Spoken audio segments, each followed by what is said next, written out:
Hello, I'm Sebastian. Welcome to 9 Trees podcast. Today, I will summarize and review the book. Mind Map Mastery by Tony Buzan presents a practical, creativity-focused guide to mind mapping, a visual thinking method Buzan popularized worldwide. The book positions mind maps as a way to align note-taking, planning, learning, and problem-solving with how the brain naturally forms associations. Instead of linear lists, it emphasizes a central idea that branches outward into keywords, images, colors, and connections, helping readers capture both structure and imagination in one page. Across its guidance, the book highlights why mind maps can improve recall, generate ideas faster, and bring clarity to complex projects, from studying and writing to business strategy and personal goals. It also addresses common mistakes, such as overloading branches with sentences or making maps too rigid, and offers a step-by-step approach to creating maps that stay readable and useful. For newcomers and experienced users, it aims to turn mind mapping from a neat concept into a dependable everyday thinking habit. I will give you key takeaways from this book. Firstly, how mind mapping mirrors associative thinking. A core theme of the book is that mind maps work because they reflect how people naturally think, by association rather than in strict linear order. Starting from a single central concept, the method encourages branching into major themes, then into sub-themes, creating a structure similar to how memory links ideas. This associative layout supports both overview and detail. You can see the whole topic at a glance, while still tracing any branch into specific points. The approach also highlights the importance of keywords rather than full sentences. Keywords act like mental triggers, leaving space for your brain to supply context and related knowledge, which can improve understanding and recall. Visual elements such as color, images, icons, and varied line thickness are treated as functional, not decorative, because they help differentiate categories and strengthen memory cues. The book also stresses that a mind map is not only a storage tool, it is a thinking tool. Building one forces you to decide what is central, what is secondary, and how ideas relate, which can reveal gaps, contradictions, and new connections you would miss in conventional notes. Secondly, the mechanics of creating clear and powerful mind maps. Mind Map Mastery focuses on practical construction rules that make a map usable rather than messy. It commonly emphasizes beginning with a strong central image or phrase, then adding main branches as the primary categories. These branches should be arranged for balance and readability, giving each major theme enough space to grow.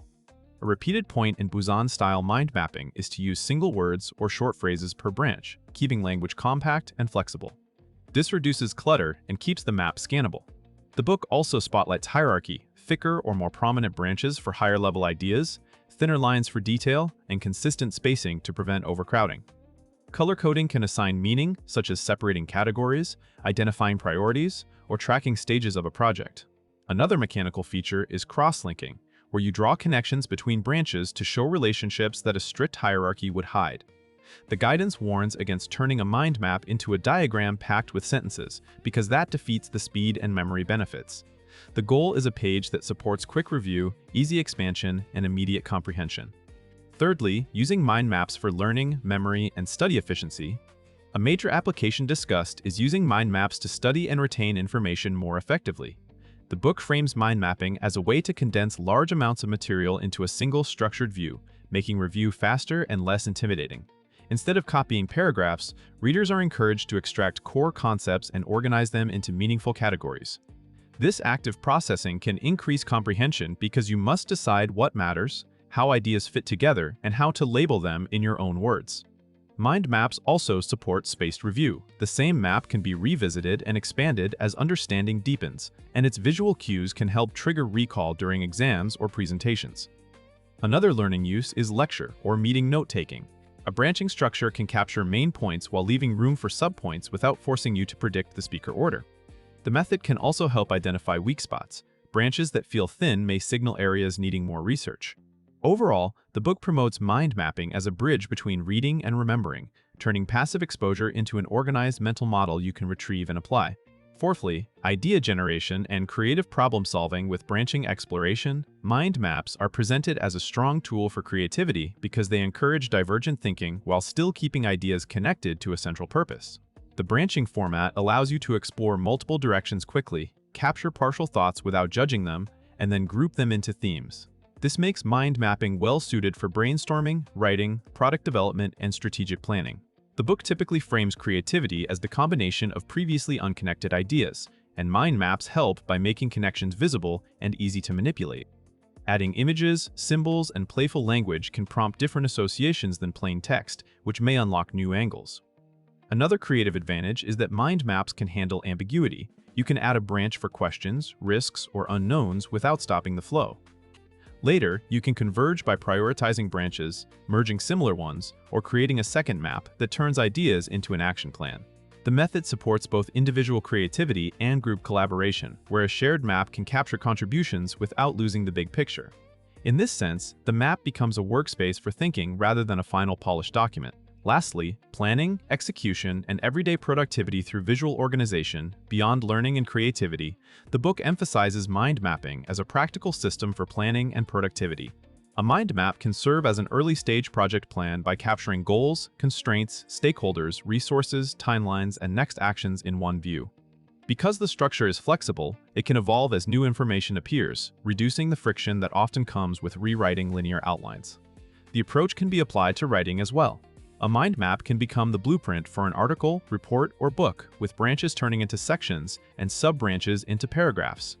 For meetings, maps can be used to set agendas, record decisions, and assign tasks, creating a clearer reference than scattered notes. The book also points to personal uses, such as goal setting, habit planning, or organizing life areas like health, finances, and relationships. The key productivity message is clarity. When you can see priorities and connections at once, it becomes easier to decide what to do next, what can wait, and what does not matter. Mind maps can therefore reduce overwhelm by converting complexity into a navigable visual plan. In conclusion, this book is best for students who want faster study methods, professionals who juggle complex projects, and creatives who need a reliable way to generate and organize ideas. It is also a strong fit for anyone who feels overwhelmed by linear notes, long to-do lists, or scattered thinking, because mind mapping gives a single-page view that restores clarity without oversimplifying. The benefit to daily life is practical. You can learn material more actively, recall it more easily, plan work with fewer blind spots, and make better decisions by seeing relationships and priorities at once. The method can also reduce mental load by moving ideas out of your head into a structured visual system you can revisit and refine. Compared to similar productivity or study books, Mind Map Mastery stands out because it focuses on a specific thinking tool and teaches how to apply it across many situations, from reading and writing to planning and problem-solving. Tony Buzan is closely associated with the development and popularization of modern mind mapping, so the guidance is grounded in a coherent philosophy rather than a collection of disconnected tips. If you want one technique that scales from quick notes to big life goals, this book offers a worthwhile, reusable framework. If you would like to support Tony Buzan, you can buy the book through the Amazon link I've provided in the podcast description. After reading the book, please let me know what you think and share your thoughts. See you around.